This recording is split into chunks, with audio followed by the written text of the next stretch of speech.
Les textes liturgiques du vendredi 15 avril 2022, première partie.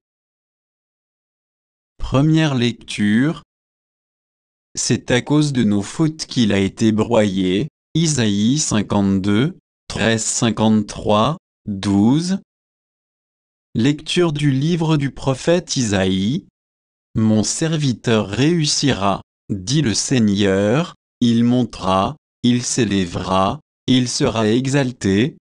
La multitude avait été consternée en le voyant, car il était si défiguré qu'il ne ressemblait plus à un homme. Il n'avait plus l'apparence d'un fils d'homme.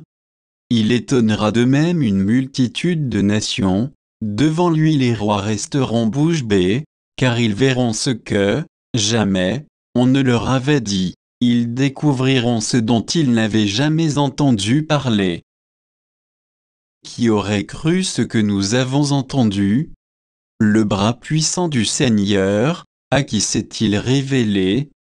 Devant lui, le serviteur a poussé comme une plante chétive, une racine dans une terre aride. Il était sans apparence ni beauté qui attire nos regards, son aspect n'avait rien pour nous plaire.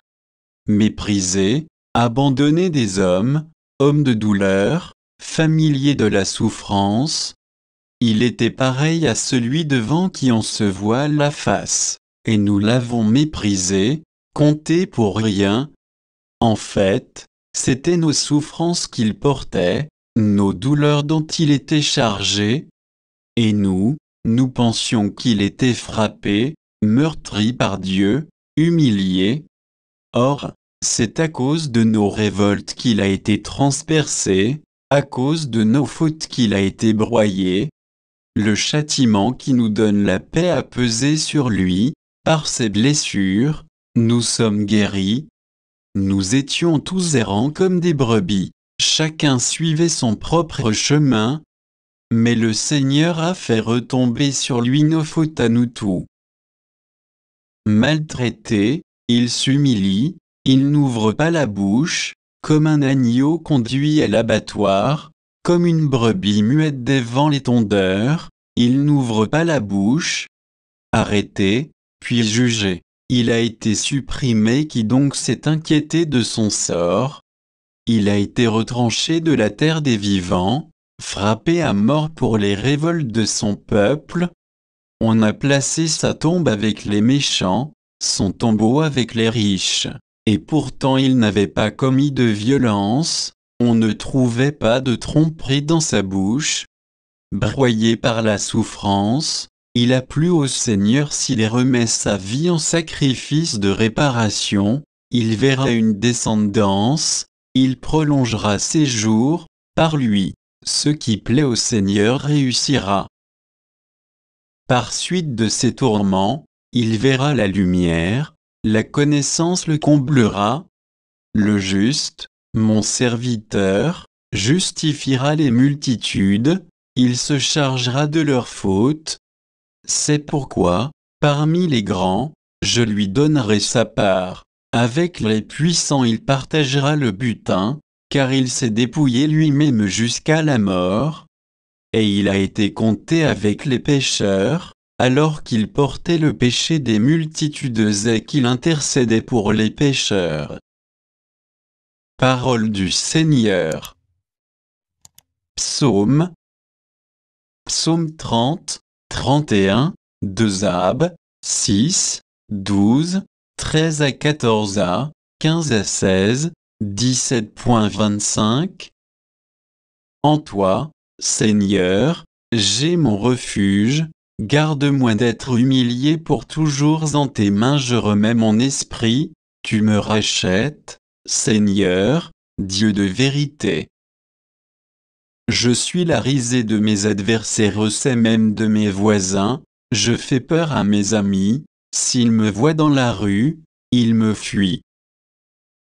On m'ignore comme un mort oublié, comme une chose qu'on jette. J'entends les calomnies de la foule, ils s'accordent pour m'ôter la vie. Moi, je suis sûr de toi, Seigneur, je dis, tu es mon Dieu. Mes jours sont dans ta main, délivre-moi de mains hostiles qui s'acharnent sur ton serviteur, que s'illumine ta face, sauve-moi par ton amour. Soyez forts, prenez courage, vous tous qui espérez le Seigneur.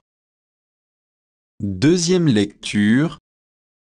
Il a pris l'obéissance et il est devenu pour tous ceux qui lui obéissent la cause du salut éternel. Hébreux 4, 14 à 16, 5, 7 et 9. Lecture de la lettre aux Hébreux. Frères, en Jésus, le Fils de Dieu, nous avons le grand prêtre par excellence, celui qui a traversé les cieux. Tenons donc ferme l'affirmation de notre foi. En effet, nous n'avons pas un grand prêtre incapable de compatir à nos faiblesses, mais un grand prêtre éprouvé en toutes choses, à notre ressemblance, excepté le péché. Avançons-nous donc avec assurance vers le trône de la grâce, pour obtenir miséricorde et recevoir, en temps voulu, la grâce de son secours. Le Christ, pendant les jours de sa vie dans la chair, offrit, avec un grand cri et dans les larmes, des prières et des supplications à Dieu qui pouvait le sauver de la mort, et il fut exaucé en raison de son grand respect. Bien qu'il soit le Fils, il apprit par ses souffrances l'obéissance et est conduit à sa perfection. Il est devenu pour tous ceux qui lui obéissent la cause du salut éternel. Parole du Seigneur.